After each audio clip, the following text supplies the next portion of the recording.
اس کی آنکھوں کے سامنے وہی لڑکی آ گئی۔ توبہ توبہ، شریف احمد نے اپنے گال پیٹ لیے۔ کچھ مہینوں میں ہی سارے گاؤں میں عزت ہونے لگی۔ لوگ کہتے ہیں کہ مولوی تو جوان ہے مگر نیت کا کھوٹا نہیں ہے، پرائی بہو بیٹیوں کو ذرا آنکھ اٹھا کر نہیں دیکھتا ہے۔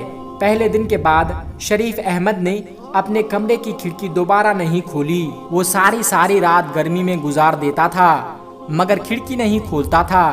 ہر نماز کے بعد شریف احمد اللہ سے گڑ گڑا کر دعا مانگتا کہ اللہ تبارک و تعالی میری نیت میں کوئی کھوٹ نہیں ہے، میں نے زندگی کی تمام آشائشیں تیری خوشنودی کے لیے ترک کر دی ہے مگر یہ منہ زور جوانی پیچھا نہیں چھوڑتی۔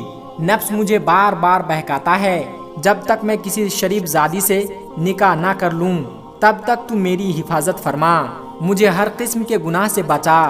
روتے روتے شریف احمد کی داڑھی آنسوؤں سے تر ہو جاتی۔ ایک دن عصر کی نماز کے بعد خدا بخش گھبرایا ہوا مسجد میں آیا۔ شریف احمد مسجد میں بیٹھ کر قرآن پاک کی تلاوت کر رہا تھا۔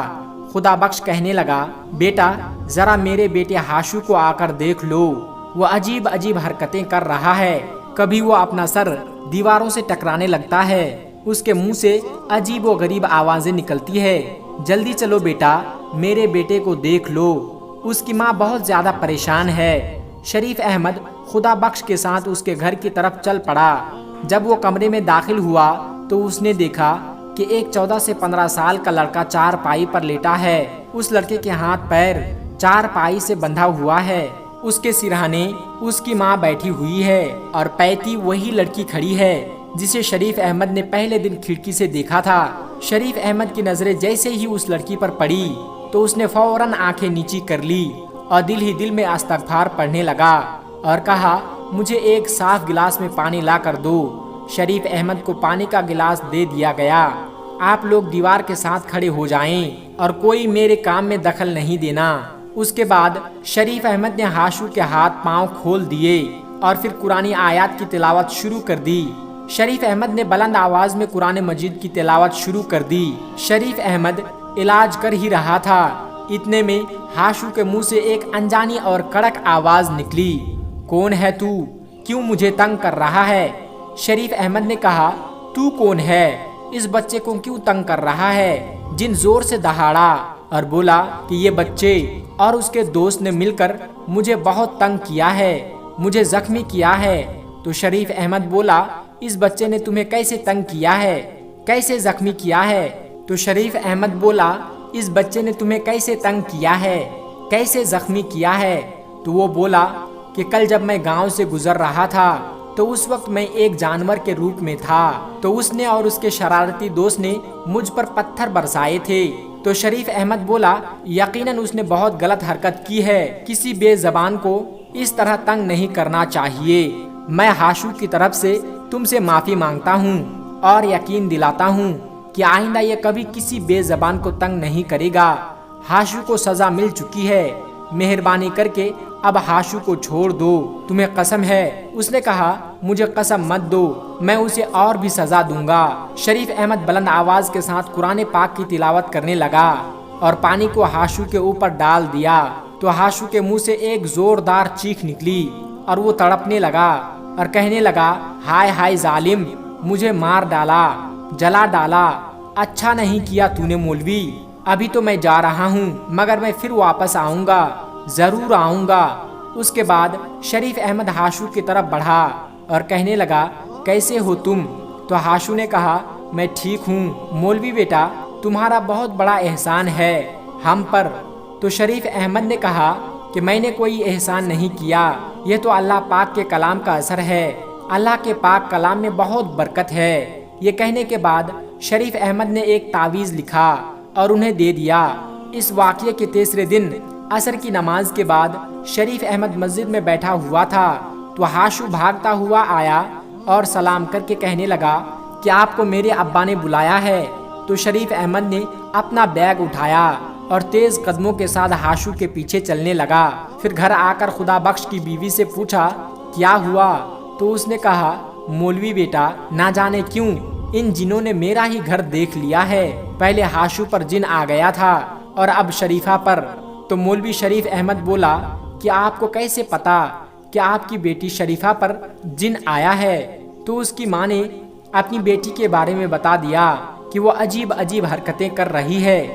اس کے بعد شریف احمد سب کے ساتھ اس لڑکی کے کمرے میں گیا اور وظائف کرنے لگا۔ علاج کے بعد شریف احمد نے اپنا بیگ کھول کر قلم اور دعوات نکالا اور تعویذ لکھنے کے بعد تعویذ خدا بخش کو دے دیا اور کہا یہ تعویذ چمڑے میں سی کر شریفہ کے سیدھے بازو میں باندھ دینا۔ یہ کہتے ہوئے شریف احمد نے اپنا بیگ اٹھایا اور گھر سے سلام کرتا ہوا اب باہر آ گیا۔ اگلے دن شریف احمد مسجد میں بیٹھا ہوا تھا کہ ہاشو اسے دوبارہ بلانے آ گیا اور اس کی بہن کی طبیعت پھر سے خراب ہو گئی تھی۔ شریف احمد دوبارہ گھر میں گیا تو گھر جاتے ہی اس نے کچھ نئے لوگوں کو دیکھا۔ وہاں ایک بڑی عمر کی عورت چارپائی پر بیٹھی ہوئی تھی، جبکہ چارپائی کے سرہانے ایک لڑکا کھڑا ہوا تھا۔ اس لڑکے کا قد تقریباً 5 فٹ تھا۔ شریفہ کی ماں نے کہا آؤ مولوی بیٹا، گھبراؤ نہیں، اصل میں یہ شریفہ کی ہونے والی ساس اور یہ اس کا منگیتر ہے۔ شریف احمد نے کہا اللہ کے کلام کی برکت سے وہ جن زادی یقیناً شریفہ کا پیچھا چھوڑ دے گی۔ کل میں نے جو تعویذ دیا تھا وہ شریفہ کے بازو پر باندھا تھا یا نہیں؟ تو اس کی ماں نے کہا مولوی بیٹا، میں نے رات کو ہی اس کے دائیں بازو پر تعویذ باندھ دیا تھا، مگر صبح دیکھا تو وہ تعویذ اس کے بازو پر نہیں تھا۔ شریفہ سے پوچھا تو اسے بھی معلوم نہیں ہے رات کے وقت تعویذ کہاں گیا۔ اس کے بعد شریف احمد سب کے ساتھ کمرے میں چلا گیا اور علاج کرنا شروع کر دیا اور قرآن پاک کی تلاوت اور وظیفہ پڑھتا رہا اور اس سے کہنے لگا تو جن زادی ہے، عورت ہے، اس لیے میں شرافت سے کہہ رہا ہوں اسے چھوڑ دے، اس کی شادی ہونے والی ہے، اگر تو نے اسے نہ چھوڑا۔ تو یہ سن کر وہ بولی شادی اور اس کی؟